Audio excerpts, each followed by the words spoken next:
سلاطین کی پہلی کتاب دوسرا باب 10ویں آیت سے 12ویں آیت تک۔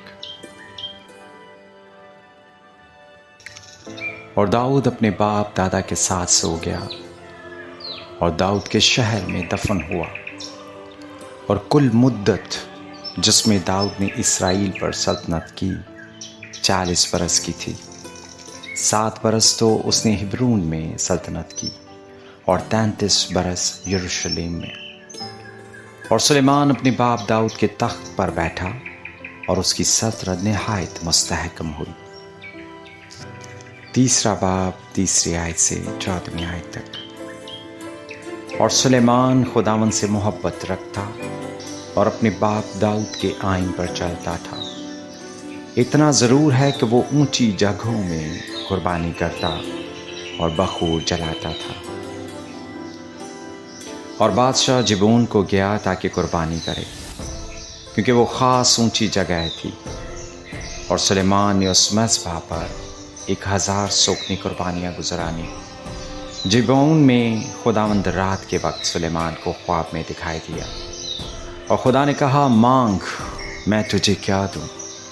سلیمان نے کہا، تو نے اپنے خادم میرے باپ داؤد پر بڑا احسان کیا، اس لیے کہ وہ تیرے حضور راستی اور صداقت اور تیرے ساتھ سیدھے دل سے چلتا رہا، اور تو نے اس کے واسطے یہ بڑا احسان رکھ چھوڑا تھا کہ تو نے اسے ایک بیٹا عنایت کیا جو اس کے تخت پر بیٹھے جیسا آج کے دن ہے۔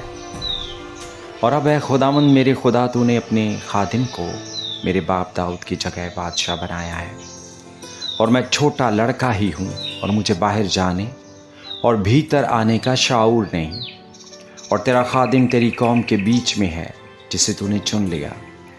وہ ایسی قوم ہے جو کثرت کے باعث نہ گنی جا سکتی ہے، نہ شمار ہو سکتی ہے۔ سو تو اپنے خادم کو اپنی قوم کا انصاف کرنے کے لیے سمجھنے والا دل عنایت کر، تاکہ میں برے اور بھلے میں امتیاز کر سکوں، کیونکہ تیری اس بڑی قوم کا انصاف کون کر سکتا ہے؟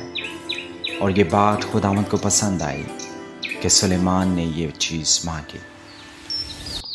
اور خدا نے اس سے کہا، چونکہ تو نے یہ چیز مانگی اور اپنے لیے عمر کی درازی کی درخواست نہ کی، اور نہ اپنے لیے دولت کا سوال کیا، اور نہ اپنے دشمنوں کی جان مانگی، بلکہ انصاف پسندی کے لیے تو نے اپنے واسطے عقل مندی کی درخواست کی ہے، سو دیکھ میں نے تیرے درخواست کے مطابق کیا۔ میں نے ایک عاقل اور سمجھنے والا دل تجھ کو بخشا، ایسا کہ تیری مانند نہ تو کوئی تجھ سے پہلے ہوا اور نہ کوئی تیرے بعد تجھ سا برپا ہوگا۔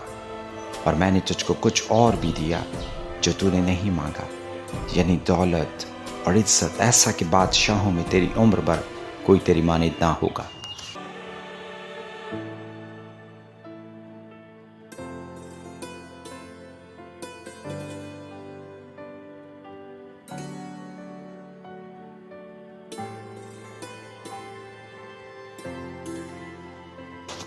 امثال نامہ باب 1 آیت سے 6 آیت تک۔ حکمت نے اپنا گھر بنا لیا، اس نے اپنے 7 ستون تراش لیے ہیں۔ اس نے اپنے جانوروں کو ذبح کر لیا اور اپنی مہ ملا کر تیار کر لی۔ اس نے اپنا دسترخوان بھی چن لیا۔ اس نے اپنی سہیلیوں کو روانہ کیا ہے۔